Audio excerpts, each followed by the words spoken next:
Bonjour à tous, et bien voilà, nous sommes dans le ZCL News et dans le VIP comme chaque vendredi. Aujourd'hui, nous avons choisi de donner la parole à Rosan Mounier. Rosan Mounier, on va tout de suite, dans un instant, avec Marie-France Goujoetna, faire sa connaissance. Mais avant, je voulais vous dire que cette émission, pour la première fois, ne sera pas en direct pour cause, parce que en ce moment, en France, il y a un grand débat national des Français. Et donc, Canal 10 a l'obligation de diffuser ce débat qui visiblement n'intéresse même pas les Français, parce que j'écoutais France Inter tout à l'heure, on n'en a pas fait état. En tout cas, nous sommes là, vous allez voir cette émission peut-être 2 ou 3 fois pendant le week-end, et donc ce sera une première pour le ZCL News d'être diffusé en VIP pendant le week-end. Sinon, bien, Rosan Mounier, on le connaît, mais peut-être pas assez, et c'est pour cela que Marie-France Goujoetna s'est penchée sur sa biographie intéressante. Absolument, comme le personnage. Rosan Mounier, bonjour. Donc vous êtes né en 1948 à Capesterre-Belle-Eau. Vos parents étaient ouvriers agricoles sur l'habitation Pérou et vous êtes né dans une fratrie de 7 enfants. Alors vous avez grandi à la campagne avec les plaisirs donc d'une enfance à la campagne, c'est-à-dire les bains de rivière, la pêche aux écrevisses, les parties de chasse, et puis aussi il fallait aider les parents, et il fallait s'occuper un peu du bétail. Et puis ensuite vous avez été à l'école à Capesterre et au lycée de Paimbridge. Vous étiez passionné d'électronique et vous pensiez bien passer un bac professionnel. Seulement voilà, nous sommes en 1967 en Guadeloupe, tout est un peu bouleversé. Vous ne pouvez pas passer votre bac, vous demandez un report parce qu'on vous a appelé sous les drapeaux et ce report est refusé. Donc en 68, vous vous retrouvez à la caserne de Nantes où vous effectuez donc votre service militaire avec la Légion étrangère. À la Légion étrangère, il y a notamment des régiments qui viennent de Tahiti et également de Nouvelle-Calédonie. Il y a un peu de tension, des tensions des fois qui aboutissent sur des bagarres. Bref, au lieu de faire 14 mois d'armée, vous allez en faire 20. Vous sortez donc en 69, pardon, et là, vous faites une formation de souffleur de verre et vous rentrez dans une verrerie à Bordeaux. Et puis fin 1970, vous allez rentrer en Guadeloupe. Et là, vous rencontrez Sonny Rupert et également Jean Théodore. Et en fait, avec eux, vous allez relancer un mouvement qui s'appelle l'UTA. Mais en fait, vous êtes un peu le chef de file. Pourquoi? Parce que Sonny Rupert et Jean Théodore, à cette époque-là, sont dans la clandestinité. Le gong a été démantelé, il y a eu un procès. Et donc, c'est vous, en fait, qui allez militer et qui allez rassembler pour recréer l'UTA. Et c'est ce qui va se passer. Donc, vous êtes un peu le chef de file.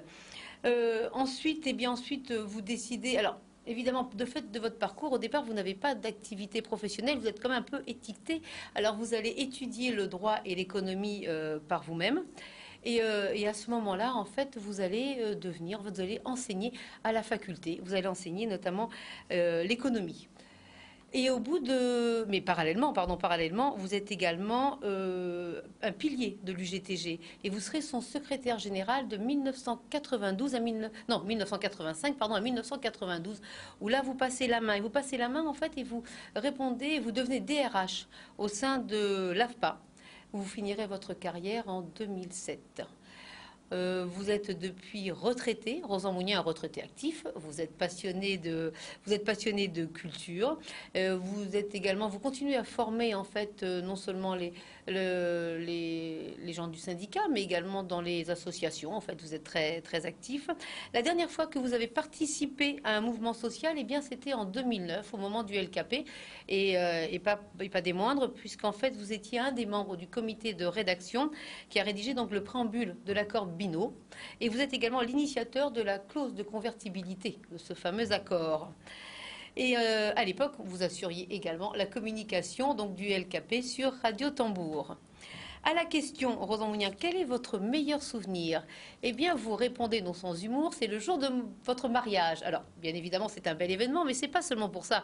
C'est-à-dire qu'en fait, vous l'avez fait à votre façon, à la façon de Rosan Mounier, c'est-à-dire que le matin même, vous êtes allé dans une grande manifestation, donc à la fête de la canne à Pointe-à-Pitre, vous vous êtes dépêché, rentrez chez vous, enfilez un jean et une chemise, et allez à ce moment-là à la mairie où vous attend votre future épouse. Et là, donc, l'adjoint au maire fait son travail, commence à vous lire l'article du Code civil et vous lui dites ça suffit. Je sais pourquoi je suis là et je veux juste signer. et repartir. Il a souri et c'est ce que vous avez fait. Donc c'est une anecdote et c'est un très bon souvenir. Votre plus mauvais souvenir, on aura peut-être l'occasion d'en reparler, c'est lorsque, en fait, en 2007, devant le tribunal de commerce, lorsque vous avez vu pleurer tous les salariés de l'AFPA qui venaient de perdre leur emploi. Vous dites que c'était un moment très émouvant à l'époque, mais qu'encore aujourd'hui, à chaque fois que vous repensez à ces événements, c'est extrêmement douloureux pour vous aussi. À la question de savoir quelle est la plus grande qualité chez un être humain, vous répondez l'humilité. Le plus grand des défauts, la vantardise. Votre endroit préféré en Guadeloupe, eh bien, c'est tout simplement sous le pont de la rivière Pérou à Capesterre. Et enfin, si vous deviez traverser la planète et n'emmener qu'un seul objet dans vos bagages, ce serait un livre. Alors au choix, soit un livre de Marie Scondé, soit un livre de Rolé Soyinga. Merci beaucoup, Rosan, d'être avec nous aujourd'hui. Merci Marie-France.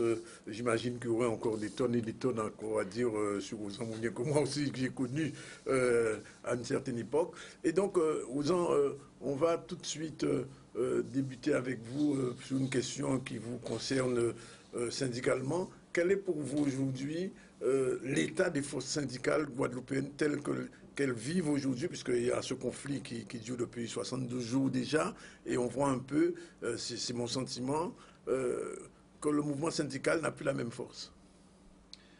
C'est vrai, le mouvement syndical est beaucoup moins fort qu'il y a quelques années, mais il a quand même un avantage, c'est qu'il est beaucoup plus uni. Et depuis à peu près une dizaine d'années, pratiquement tous les grands mouvements deviennent, par la force des choses, des mouvements unitaires. Alors cela s'explique également parce que, du point de vue de la ligne et des orientations, il n'y a plus de très grandes différences entre les options des différentes organisations syndicales. C'est-à-dire qu'elles sont pratiquement toutes à peu près sur la même longueur d'onde. Donc, alors qu'à mon époque, il y avait deux camps bien définis. Le camp des organisations plutôt assimilationnistes et le camp des organisations plutôt patriotiques. Alors, lequel camp s'est rapproché de l'autre? Ça, c'est toute la question. C'est une bonne Il question, appartient aux observateurs d'en juger. Oui, Marie-France. Mais pour continuer la question d'Annick, justement par rapport à ce conflit à Milénis, on voit comment ça a évolué, on voit que malheureusement, enfin, ça aboutit sur un accord, mais je veux dire, c'est un accouchement au forceps. Quel est votre regard sur cette conclusion? Dans ce conflit, il y a plusieurs aspects. Il y a d'abord, disons, le poids et l'impact du groupe des Pointes sur la société guadeloupéenne. Quand je dis le groupe des Pointes, c'est le groupe des Pointes, même s'il n'est pas directement concerné. Aujourd'hui, c'est le groupe des Pointes et le groupe Ayot. Et si vous lisez le préambule de l'accord Bino, et ça c'est très important, dans le préambule de l'accord Bino, le problème était clairement posé. On disait très clairement qu'il y a un lobby de l'import-export qui fonctionne sur le modèle de l'économie de plantation. Autrement dit, de ce que nous avons connu avant l'abolition de l'esclavage. Et que les rapports économiques et les rapports sociaux qui prévalent en Guadeloupe relèvent de cette idéologie. Donc il y a lieu maintenant que les organisations sociales, mais les organisations, les acteurs économiques endogènes se battent ensemble pour changer l'ordre économique. C'était ça l'esprit de l'accord Bino, mais malheureusement, très peu d'actions ont été engagées dans ce sens. Et quand on fait le point aujourd'hui entre la situation en 2009 et la situation aujourd'hui, il n'y a pas eu d'évolution significative des rapports de force entre les lobbies de l'import-export et les autres acteurs économiques et sociaux. Et c'est un peu un remake de ce qui s'est fait, sauf qu'aujourd'hui, le mouvement social est un peu plus moins fort qu'en 2009, donc ce qui explique la longueur du mouvement et de la difficulté à faire triompher les revendications. Et sur l'aspect de l'accord Bino, je pense qu'on avait mis également en place une commission de suivi et d'interprétation. Et si cette commission avait fonctionné, avait été activée, on n'aurait pas aujourd'hui les problèmes qu'on connaît quant à l'application de l'accord Bino. Alors, on va poursuivre sur ce même terrain. J'ai dit tout à l'heure, et vous l'avez reconnu, que le mouvement syndical s'est un petit peu affaibli. Et on remarque que depuis quelque temps, la tendance est de judiciariser les questions. C'est-à-dire que quand il y a un problème, c'est moins un barrage, moins une grève, plutôt une traduction au tribunal. Alors, est-ce que cette forme de lutte judiciaire du syndicalisme est nouvelle? C'est une nouvelle tendance? Qu'est-ce que ça recouvre? Non, en fait, ce n'est pas un fait nouveau, puisque quand on regarde, par exemple, les différentes affaires qu'il y a eu ces derniers temps, de contestation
concernant l'après-LKP, je pense que lorsqu'on analyse la plateforme du LKP, il y a un ensemble de doléances et de revendications qui ont été posées, mais qui n'ont pas fait l'objet d'un approfondissement.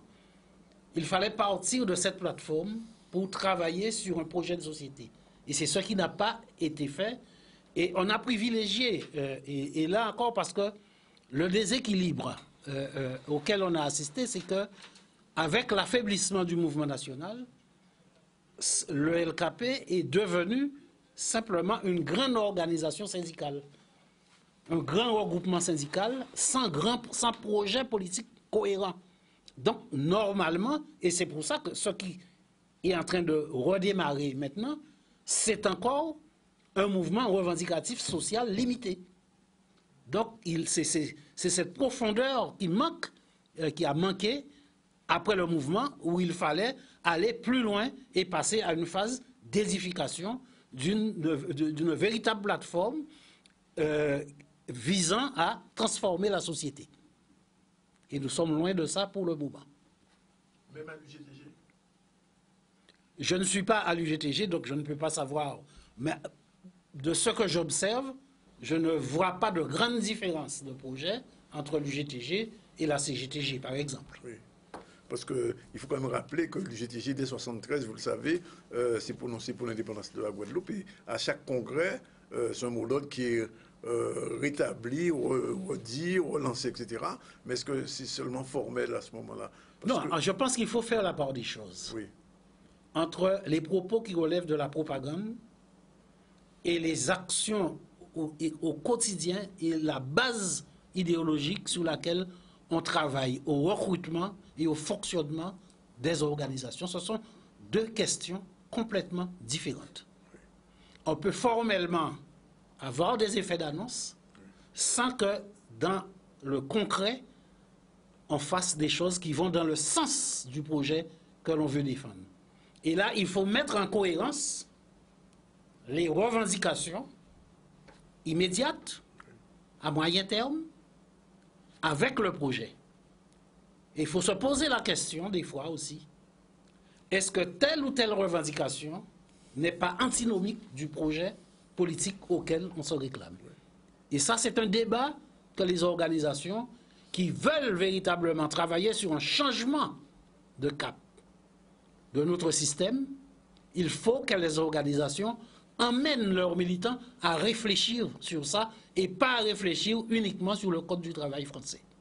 Parce que sur cette question, il y a eu la transformation d'une organisation que vous connaissez bien, l'UPG, l'Union des paysans pauvres, qui est devenue l'Union des producteurs de la Guadeloupe. Comment vous avez ressenti ce changement?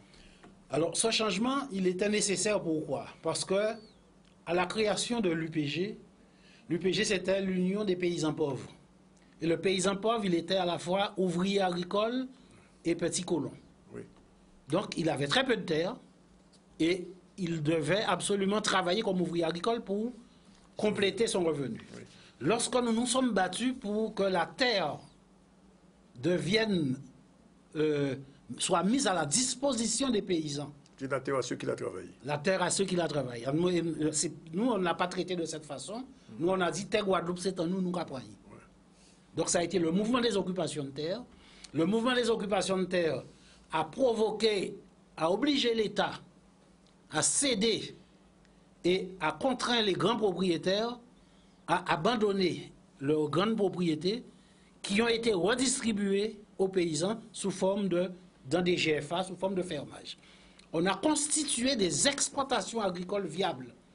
Par ailleurs, n'ayant plus de grandes propriétés en faire valoir direct, donc les usines n'ont plus d'ouvriers agricoles. Les paysans, les petits ouvriers agricoles sont devenus paysans. Il leur fallait des exploitations économiquement viables sur lesquelles ils développent des systèmes de production articulés autour d'une production principale qui est la production cannière lorsqu'ils sont dans une zone canne, d'une production principale qui est la production bananière lorsqu'ils sont dans une zone banane, mais avec une diversification et un objectif économique affiché, à savoir produire ou conquérir le marché intérieur. C'est un changement de cap.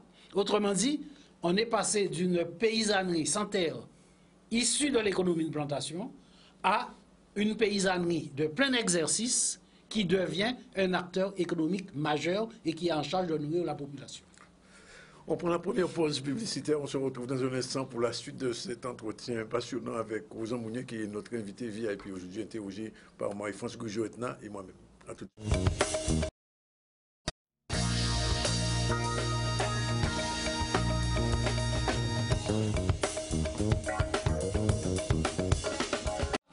Voilà, retour sur le plateau du ZCL en VIP. Aujourd'hui, nous recevons Rosan Mounier, ancien syndicaliste, secrétaire général de l'UGTG, qui a aussi participé à la création de ce syndicat. Avec lui, nous passons un regard un petit peu rétrospectif, mais aussi actuel, sur la situation de la Guadeloupe. Et avec nous, pour l'interroger, Marie-France Goujoetna, qui pose des questions courtes pour des réponses longues.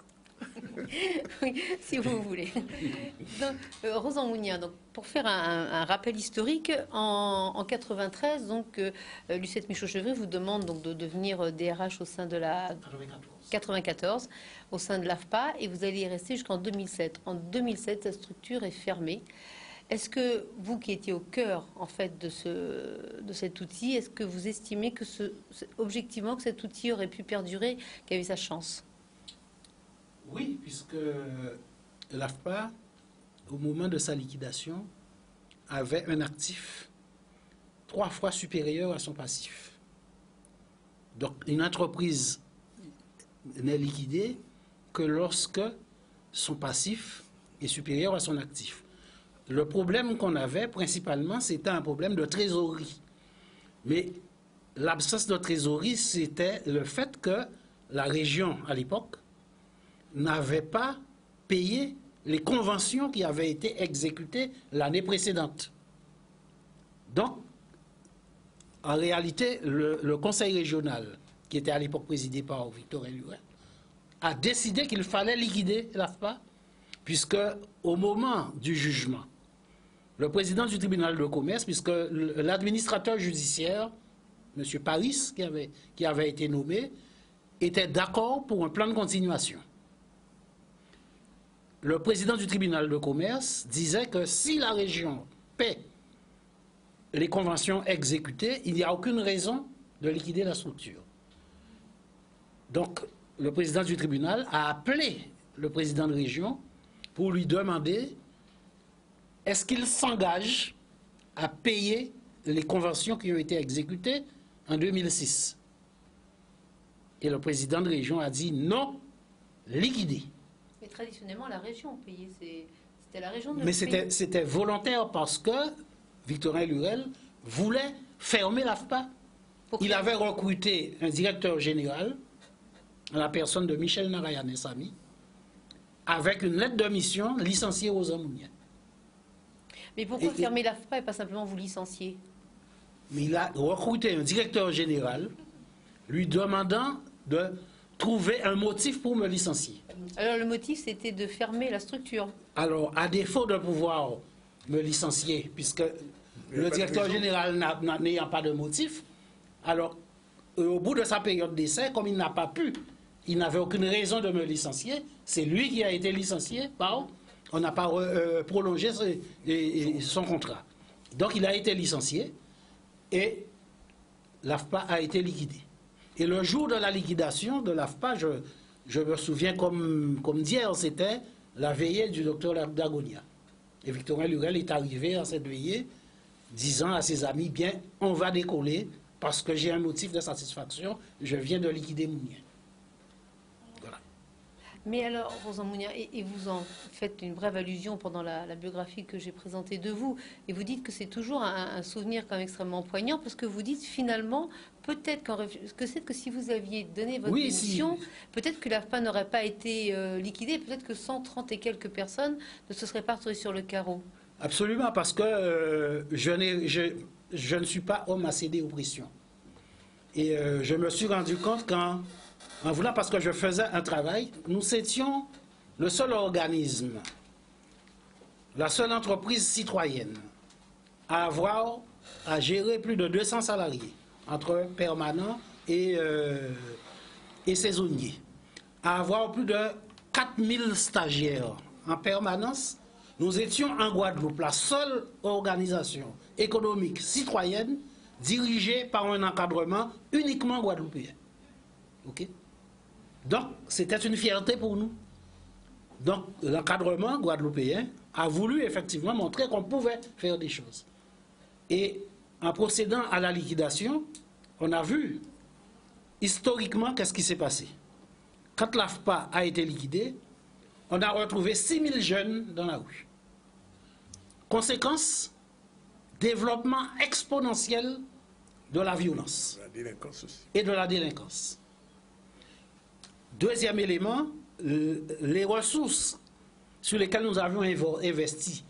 Il faut à peu près 30 000 euros pour former un bon formateur. 30 000 euros d'investissement.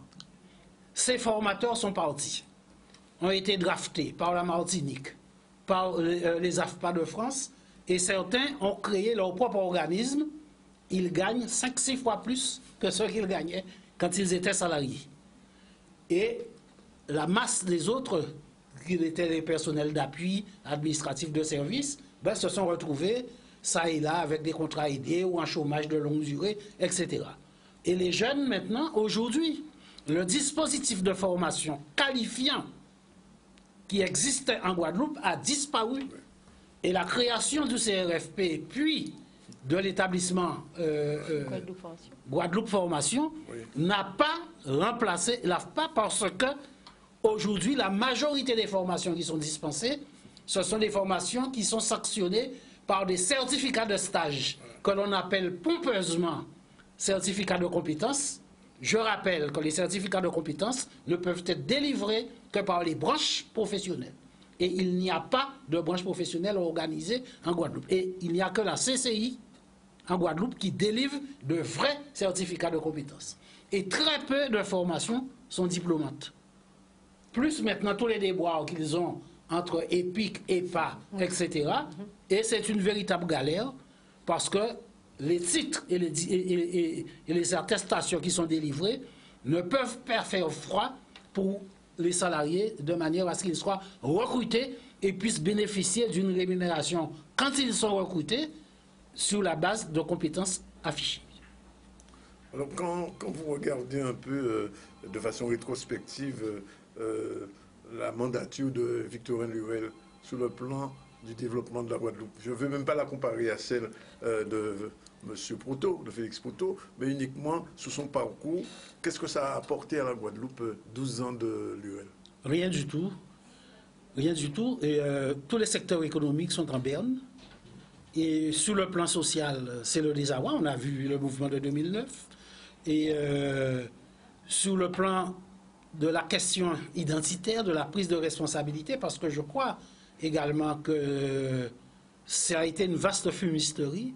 Aujourd'hui, on se rend compte qu'on s'est battu pour un statu quo. Il a voulu le statu quo, pas de... il a surfé sur la peur pour que les Guadeloupéens ne soient pas responsables. Aujourd'hui, on n'est même pas à la case départ, on est plus bas qu'en 2003. Donc il va falloir tout reconstruire avec évidemment une difficulté de pouvoir mobiliser les moyens. Alors je pose la question, pourquoi? Parce que quand Harry Chalus a fait acte de candidature, on le sait, beaucoup de patriotes, de nationalistes ont voulu l'aider à mettre en place un programme. Est-ce que, à mi-mandat, vous commencez à être satisfait ou pas du tout du parcours d'Harry Chalus? Ben, il n'y a pas de motif de satisfaction dans la mesure où on ne saisit pas véritablement la finalité du projet. On ne saisit pas les grandes orientations, disons l'ossature de la démarche. Bon, c'est un honnête homme, c'est vrai. Il a de la bonne volonté, mais est-ce que ça suffit pour développer un projet et remettre la Guadeloupe sur les rails? Est-ce que le cadre institutionnel actuel est celui qui convient? Parce qu'on voit très bien, par exemple, que avec la loi Noutré, il y a des compétences qui passent du département vers la région. Et quand la région essaie de mobiliser ou de transférer les moyens qui sont liées à ses compétences, on voit que le département reste dedans. On voit des compétences qui étaient aux communes passent au département ou qui étaient aux communautés d'agglo passent à la région, sans que la région ait en main toutes les billes pour pouvoir faire avancer. Ensuite, on a un découpage administratif nouveau avec l'histoire des communautés d'agglo, mais qui sont devenues des institutions complètement budgétivores, oui, avec des masses salariales, avec des frais de fonctionnement qui sont considérables.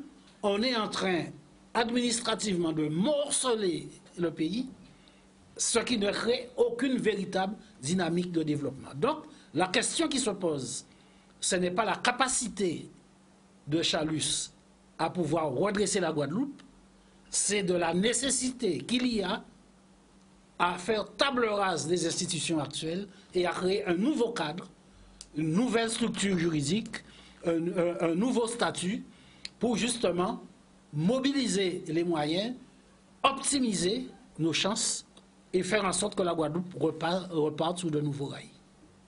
Dernière question, il reste 2 minutes, c'est vrai, il me l'a fait signe. Une question courte alors. Oui, une réponse aussi. Donc non, rapidement, donc récemment, lors d'une interview, le président de la Chambre générale des comptes disait, bon, les communes sont dans le rouge, majoritairement on le sait, et qu'en fait finalement, il disait, mais c'est aux citoyens aussi, quand il va avoir à voter dans un an, c'est aux citoyens aussi de montrer son mécontentement et de montrer le changement. Est-ce que vous êtes d'accord? Tout à fait, sauf que le gros problème, c'est que personne le travail à l'éducation citoyenne. Et c'est ça qui manque, en fait. C'est que véritablement, un travail de fond soit fait depuis l'école, dans les associations, pour qu'on ait véritablement une éducation citoyenne. Et la question de l'eau en particulier montre comment, véritablement, lorsque le citoyen n'est pas mobilisé, lorsque le citoyen laisse faire, eh bien, on le mène en bateau et on le fait gober n'importe quoi. Donc c'est véritablement à ce niveau-là que se situe le problème. Et bien sûr, les élus sont responsables, mais le peuple, quelque part, aussi est responsable parce que chacun s'imagine qu'en laissant ou en faisant élire tel ou tel groupe, qu'on aura quelques retombées au niveau des familles, sur les emplois, sur les ceci, sur les cela. Donc je crois qu'il faut véritablement que on ait une approche différente de la chose publique dans ce pays. Mais Rosa Mounier, ce sera le dernier mot de ce premier VIP, parce que je suis obligé de vous dire qu'on sera obligé d'en faire un second, visiblement, parce qu'il y a encore plein de questions à poser, à éclairer, parce qu'on vous a fait venir, parce que vous êtes un petit peu un éclaireur pour ce pays. On vous remercie d'être venu pour cette première partie, on va dire, qui va être diffusée ce week-end.